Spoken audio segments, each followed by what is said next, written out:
Okay, now we move on to the exciting part of the session, teaching the fundamentals. It's a great opportunity for teachers to see the videos that are accessible within the program. So let's give you an example of one of those, which is how to bounce. Welcome to NAB AFL Auskick. Here are some tips on Bouncing! There are 5 steps to bouncing a footy. Grip, step, aim, push and catch. Hold the football with 2 hands, with your writing hand slightly over the laces. Step forward with the opposite leg to your writing hand. Aim where you're going to bounce the ball, about a step in front of your body. Push the ball down rather than throw it, with your writing hand trying to get the ball to bounce on its underside just behind its point. Your fingers point to the ground as you let go of the ball. Keep your arms out in front of you and hands open, ready for the ball to bounce back to you. If your Auskickers are struggling to get the hang of it, or it's their first attempt at bouncing, it's a good idea to start on your knees and work your way up to standing. Then walking and running. So remember, the 5 steps are grip, step, aim, push, catch. Good luck!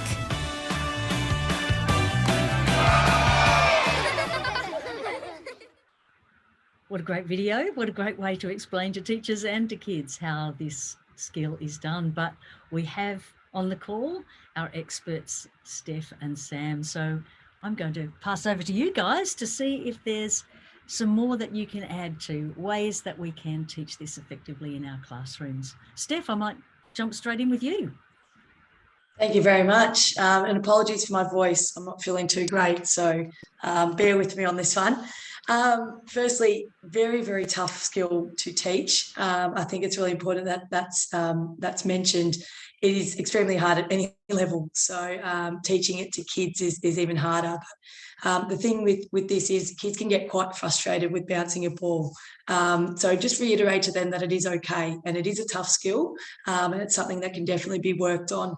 And as we've had a look at the video, it's all about limiting, I suppose, the environment that can help, that will make those mistakes. So my biggest suggestion with bouncing the ball would be in an environment that's quite closed and away from the environment, so inside to start.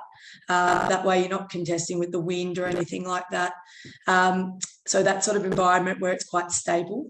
And obviously if you're on the grass, you can have potholes and things like that, which obviously we'll avoid, but you want to make sure that the environment is as stable as possible. It's okay to have 2 hands on the ball, and we saw that in the video. And I think a lot of the times when you talk to footy coaches and staff, it's all about the one-handed bounce, and that's where kids sort of think they need to get to. Yes, however, it is okay to start with 2 hands, especially when they've got such little hands. And what I've done in the past is, and it is time-consuming, but actually putting stickers on the ball to show them where to hold the ball. And that includes both hands. So it might be the guiding hand. I'm right-handed, so it'd be my left hand that's the guiding hand, but I'd have the stickers on the top right of the ball, sort of where my fingers would sit. That's a really good visual cue for kids. And I think we get a lot out of that. I've certainly had some success with that. Another tip in terms of the hand positioning is sort of having like an exit point for the kids, whereby they need to tick off the technique box before they move on to the next. And the way I usually do that is with inside, so on a wall, where the students will need to show their technique and show their hand placement on the ball and sort of stick it to the wall. I know that sounds really silly, but it's sort of that pushing motion. And they can obviously use the 2 hands for that as well, because that's the motion we're going with. A lot of the common errors, which were again mentioned in those videos, are throwing the ball or trying to smash it to the ground, thinking that it's going to come back to you. It really is that push motion. So hand positioning is key. Starting on your knees is beneficial. Obviously, limiting the distance between the ball and the ground is less room for error. So really stripping it right back and starting on your knees and just pushing the ball into the ground. Again, we spoke about it in the last webinar about ball handling skills. Okay, so starting off with those basics, going from 2 knees to 1 knee, as you saw in the video, is sort of that side action, because you're going to be stepping next to the ball eventually. And obviously we're doing things with both sides of our body, so getting used to that balance. And then obviously we progress from that to standing. Another tip that I've had written down here is to have a polydot or some sort of marker of where you actually want the ball to land as a target for the kids.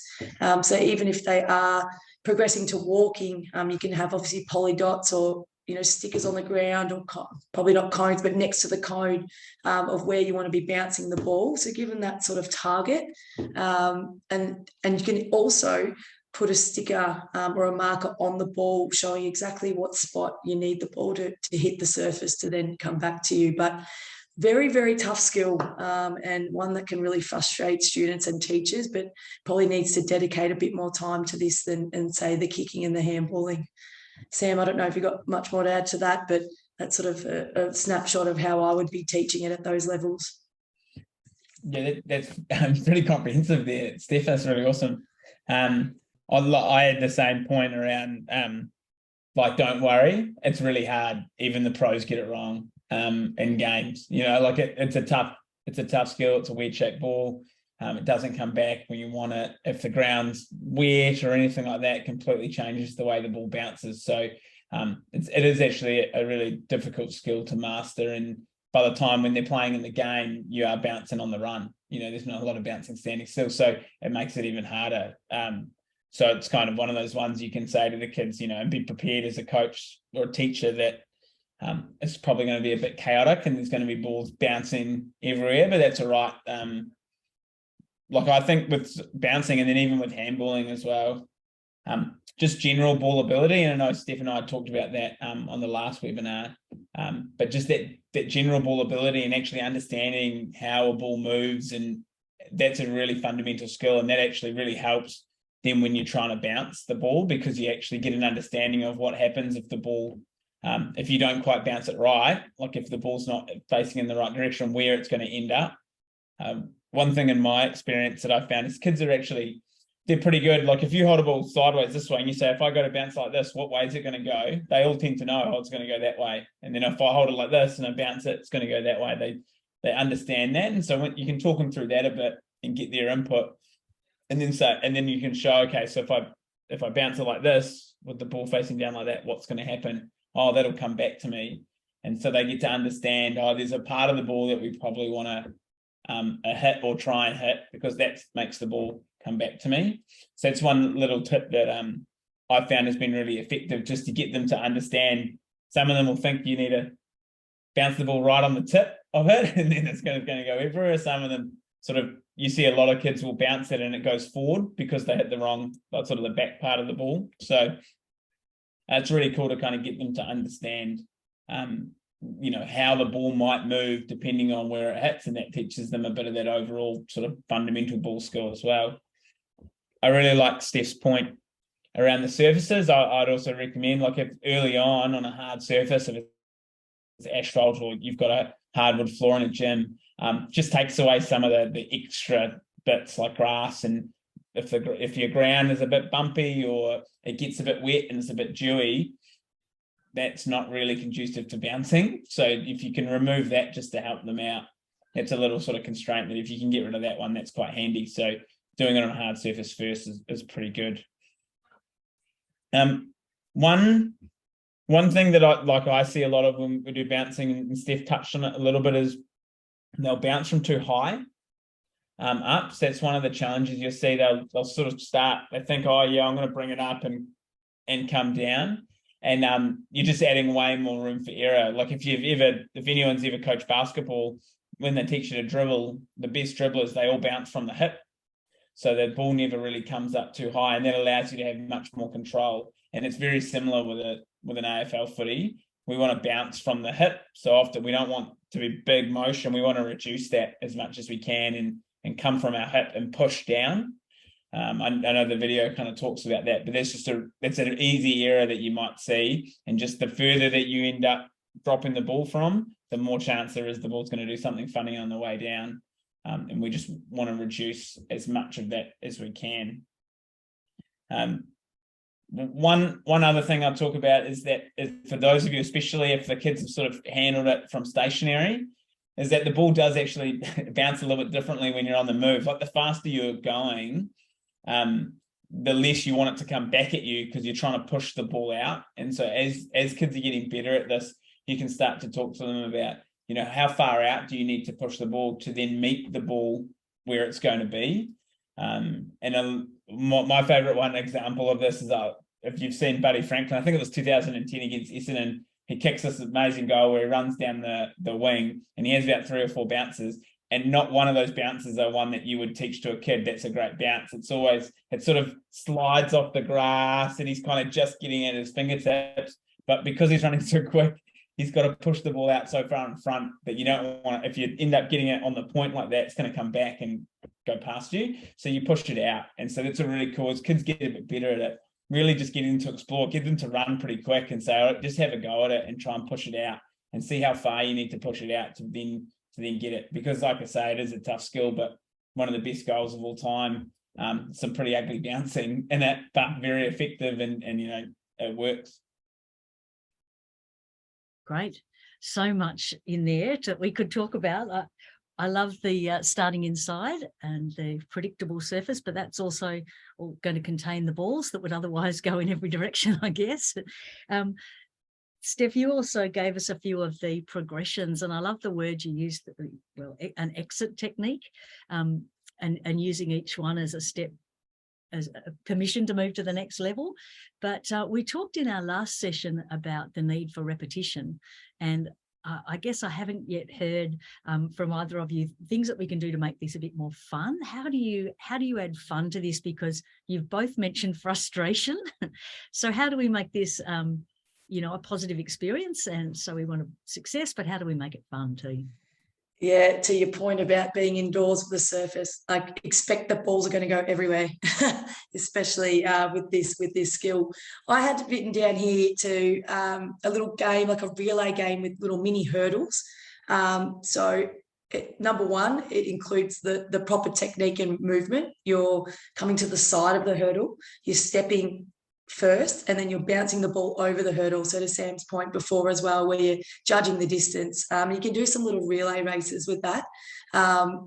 And obviously you can alter the height of the hurdle as well, if need be, for those who sort of are progressing pretty quickly. But anything to do with relay races, even if they only have to bounce the ball once or twice, rather, you know, over a 20-metre span, if you want to increase that, you can increase that to 3, 4, 5 times for that repetition.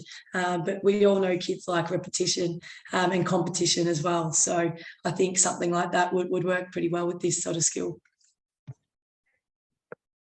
Yeah, and just to kind of add on top of that, I'm a big fan of a bit of organised chaos. And so, you know, if we want repetition, like one ball per kid is probably going to give us the best result in terms of just generating within a session lots of opportunities to bounce, because it is a very individual skill. You don't have to use anyone else. So even like adding just a bounce into other fun games that you might play. So for example, you could just play stuck in the mud, but everyone has to bounce the ball. And then you can layer in other skills to that as well. So you bounce the ball, and then if you get tagged, instead of someone stuck in the mud and someone goes through your legs, you've just got a handball to someone and they handball it back to you, or you swap balls, or there's lots of little opportunities. But as soon as you're running around, you need to bounce the ball, or you get stuck and you've got to do 10 bounces in a row stationary to then get free. So you're just adding in the bounce to the other fun games that the kids play. So there's a bit of chaos, they're moving around. Obviously the better bounces that they are, the more these games sort of work. But as long as you're okay with a little bit of chaos, and again, your focus as a coach is, am I seeing them trying to bounce the ball a lot? They don't have to get it right all the time. They just need to be trying the skill. And that allows you, as a coach, I'm looking at that. And even if those balls are going everywhere, I see them all trying it, then that's a great result. And because repetition is so important, this gives them the opportunity to get as many reps as they can within the time that you sort of allowed for it. Yeah. I do have one last question to ask about this particular one, and anyone who's on the call who wants to pop a question in the chat, and we'll get back to that later in the session, please feel free. But we talked about changing the equipment, and I know that the whole skill here with bouncing a football is that it's an unusual shape. Is this one of those activities that you would start with a round ball and progress to the oval shaped football? Absolutely, you can. You could start with anything that the students can handle. I actually thought of starting with and I have done it before with a rugby ball. They're a little bit thicker, a little bit fatter, and a little bit bigger. Obviously, in the centre points, there's a larger surface area, so that can be quite handy as well. But I think Sam will agree. Any type of ball, even if it is a tennis ball, doesn't necessarily have to be a bigger ball. It could be any type of ball that's round to start with, or a rugby ball. That's sort of where I would probably start. Yeah, I 100% agree with Steph. Does anything like that? I mean, the skill itself is pushing the ball into the ground and then catching it, because it's slightly different to basketball, which is more like a dribble. So this is very much like I'm bouncing it and then catching it. So anything that allows that in kids to kind of to learn that and that motion, I'll push the ball down and then it comes back to me. And obviously a round ball is going to be the easiest to start with. And so if that's where the kids are at, that's where the kids are at. And so it's a great place to start. And then I really love the idea around a ball that has a bit easier shape to deal with. That's kind of between a footy ball and a round ball. So like a rugby ball might be pretty handy, or a ball that's shaped like that.